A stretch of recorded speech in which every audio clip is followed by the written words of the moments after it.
사랑하는 아버님,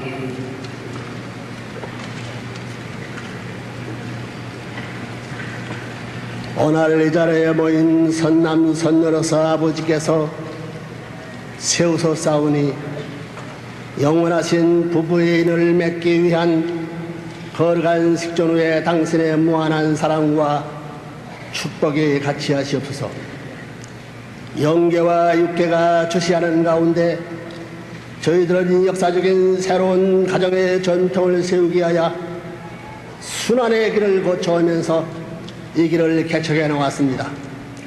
이는 당신의 창조 이상 가운데 본연에 타락하지 아니했던 선남선녀를 중심 삼고 선한 자리에서 아담 해와가 하나님을 중심 삼고 하나님의 사랑에 의하여 참다운 축복의 한 날이 있었던 널 하나님을 중심 삼은 선의 부모여,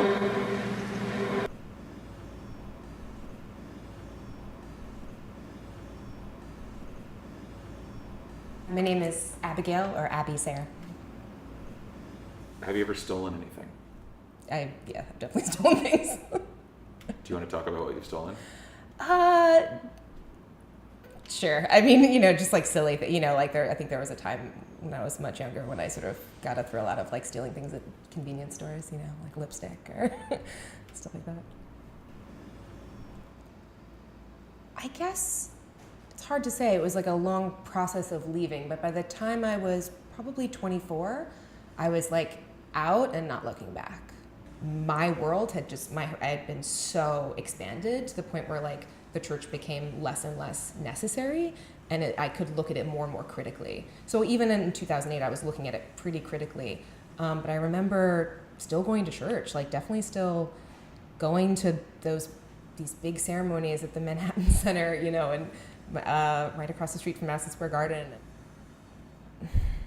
So, my family was definitely still in, and so they're still in to a certain degree. So I still, I still have to sort of manage those worlds too. Oh, I guess they're not. They're thinking about hi there. Hi. Where's your name tag?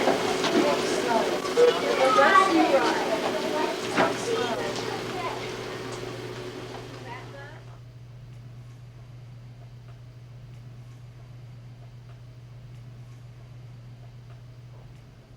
What is your name? Kazu Watanabe, or Kazuaki Francisco Watanabe. What's your favorite color? Blue. What kind of blue? All kinds of blue. Have you read Bluettes by Maggie Nelson? No. I recommend that book. It's about falling in love with the color blue. Okay. Have you seen Blue by Derek Jarman? Yes. Any more blue questions? The thing about the church is that it defines everything about you, or it can, and it did to me, so that I had no practical understanding of the world. So my life purpose has always been defined by the church, which is basically absolute filial piety and duty to the Messiah and to my parents. I had no practical sense of what I was supposed to do, and I didn't care.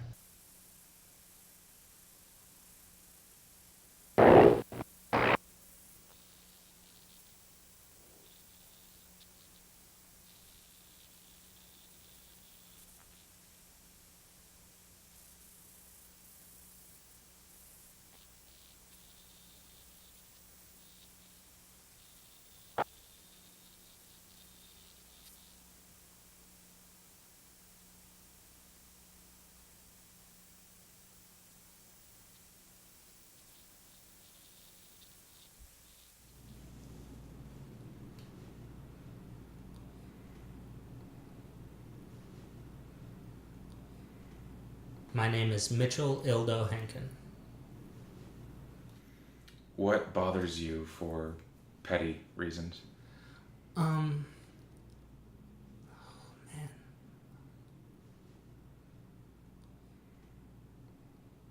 Is it cool if I take a moment to think about this? Sure. I think out of things that bother me for petty reasons, I think that generally so many things bother me, but then the more I think about them, the less petty they seem. I honestly don't know when I left because it was such a slow process. I assume I left when I left New York, but I think bits and pieces of it are still stuck to the bottom of my shoes. I was conditioned very well. Like, conditioned. Like, I was a good dog. But, like, it was all, like, it was all unconscious. Like, I was terrified of doing things that, like, were unchurchy, but that's because I was conditioned to do those. It wasn't on an intellectual or conscious level. It was like I had a gentle leader on and someone was tugging my nose in whatever direction I needed to go, and I was fine with it.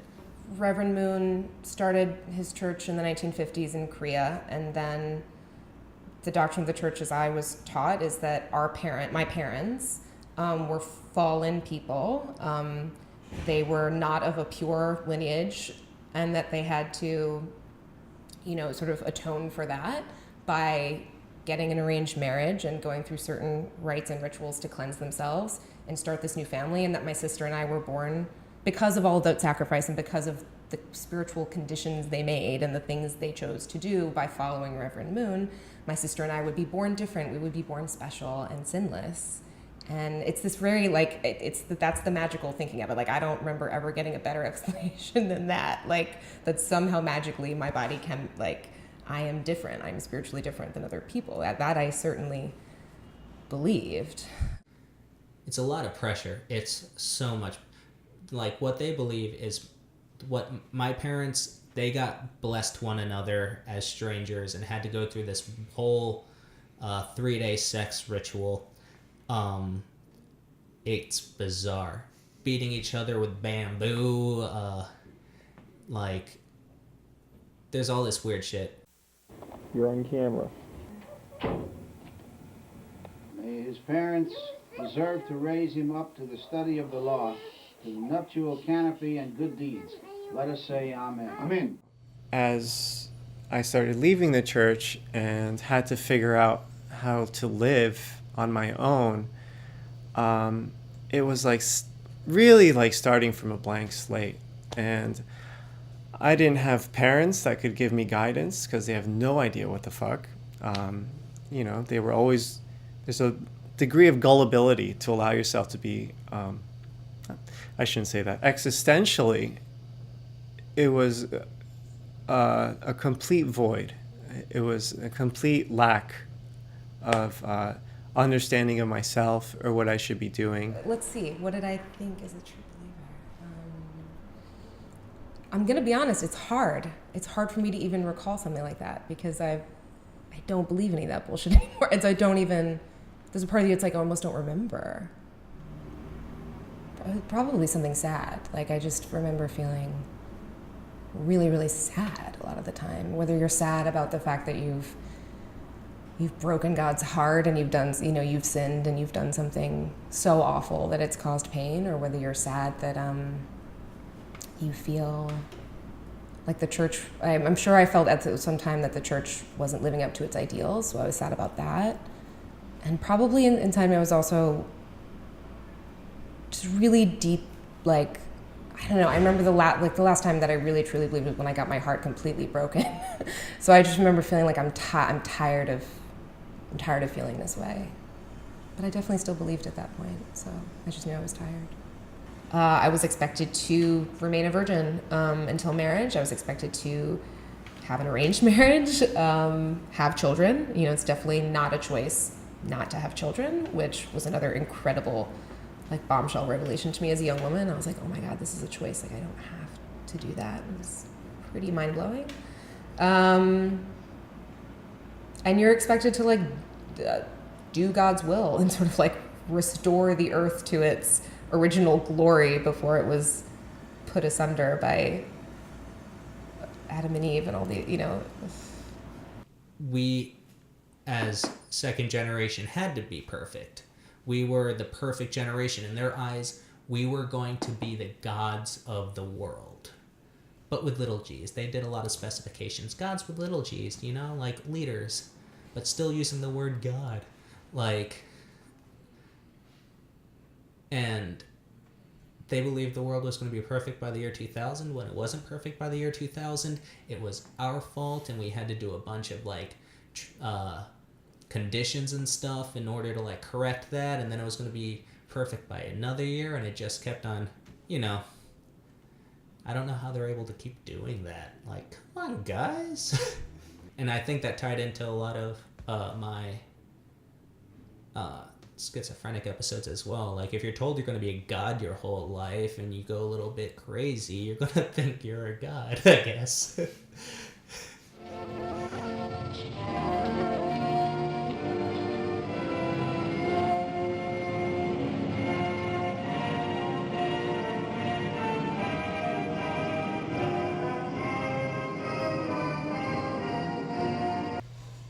The most significant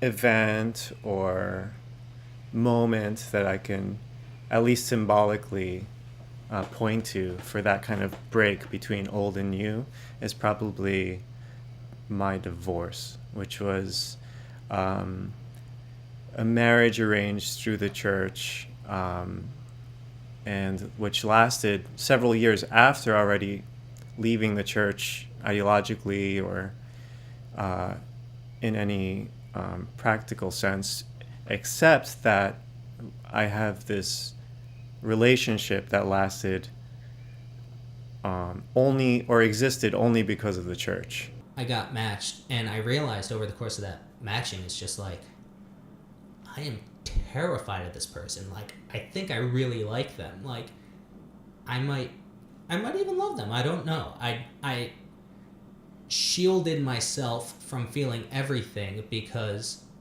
I was not allowed to feel that before.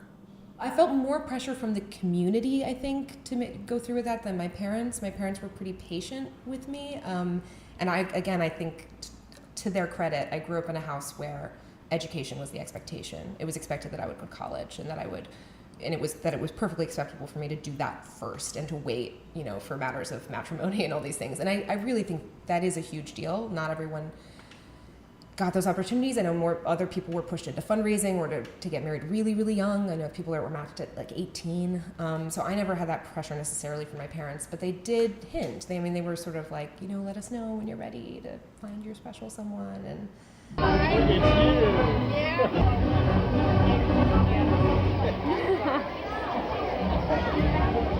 where's my partner? Crazy butter, shake, partner, go! 1, 2.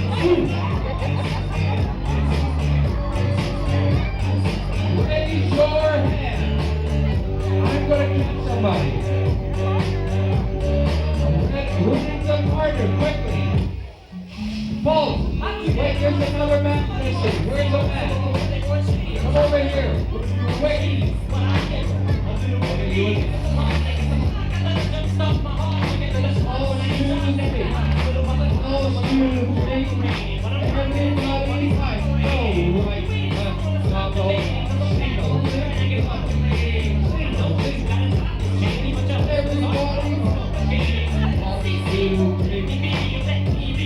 Like, we would sit next to each other, and you guys probably don't see the shoulders up, but I was very tight into myself.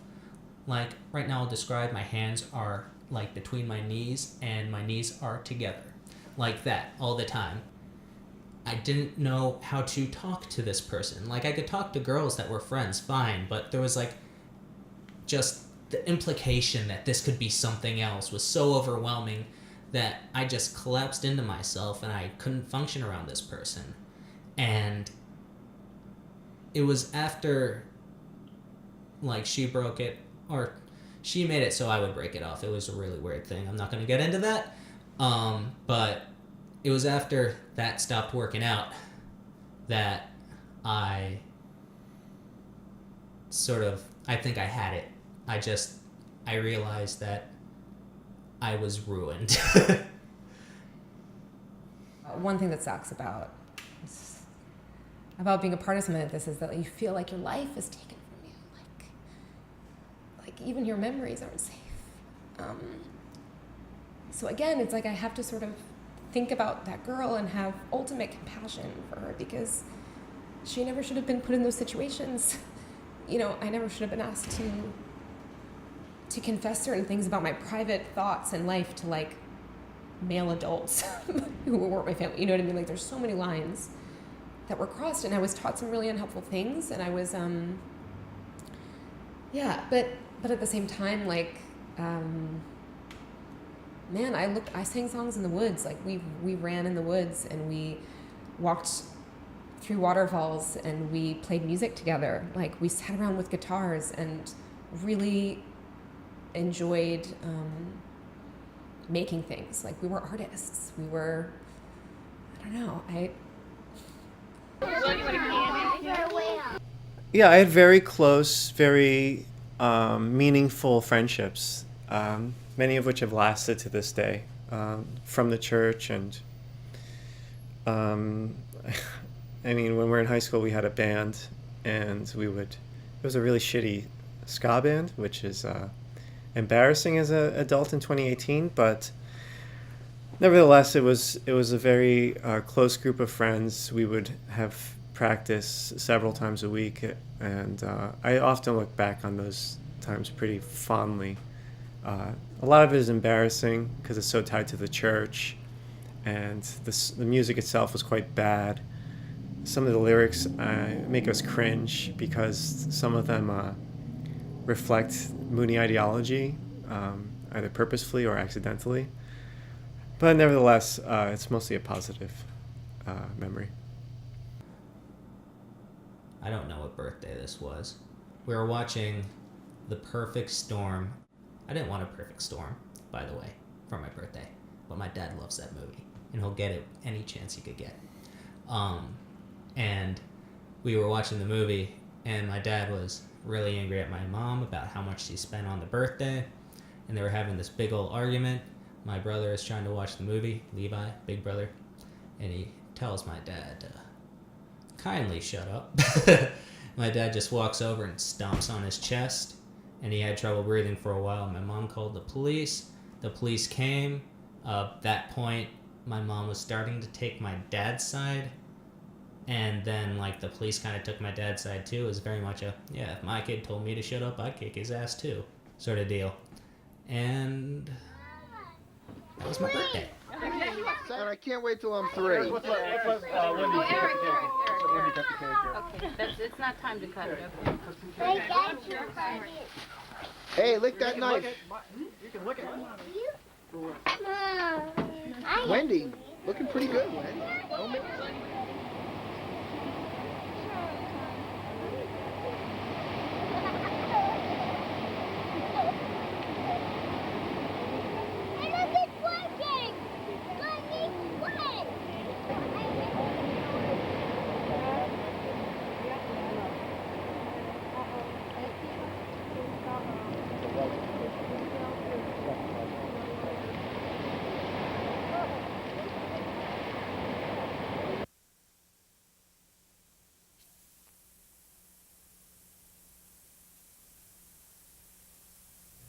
So I feel like I have a degree of wisdom, but also an extreme naivety, both existing within me at the same time. Not everyone can say they were married for 6 years and divorced before they were 30. The flip side of that is now in my late 20s as a divorcee who's only had one relationship in his life, one romantic sexual relationship in his life.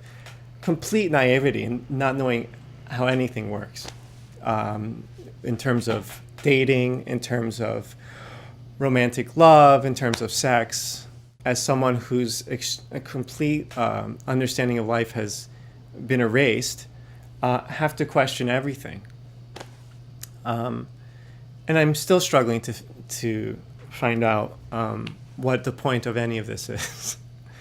People need other people. You know, it provides you with a sense that you're loved and cared about, and So I definitely lost some of that. I definitely lost this sort of like thing that I could tap back into, where people have known me since I was 5 years old, like adults in my life, you know, that have helped raise me, and experiences that I had with people. I chose to close the door on all that, and I chose to remove myself. I wasn't pushed or running away from that. Like I was running towards life. Like I felt like I was going towards this like wide, expansive world where like it was pretty scary. Like freedom is terrifying, right? Like it's scary to like realize like, oh, I'm alone in the world. There is no God necessarily, you know, like the whole story, that whole sort of like infrastructure that I had of the world, not true. It all sort of crumbles. What we are left with is like, that means I can make choices for like right now for my life. I can make the life that I want, and it can be messy and beautiful and full of contradictions and not clean and not pure. And, you know, there's no sort of like utopia that I'm hoping for. I'm still trying to find a place something to fill that God hole. Like, I found me, and me is great, and it is big, and a lot of the time it does feel fulfilling, but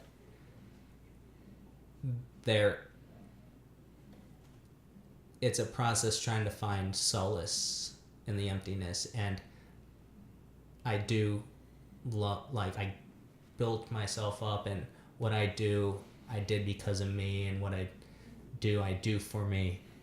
But it's weird having all the answers and then not.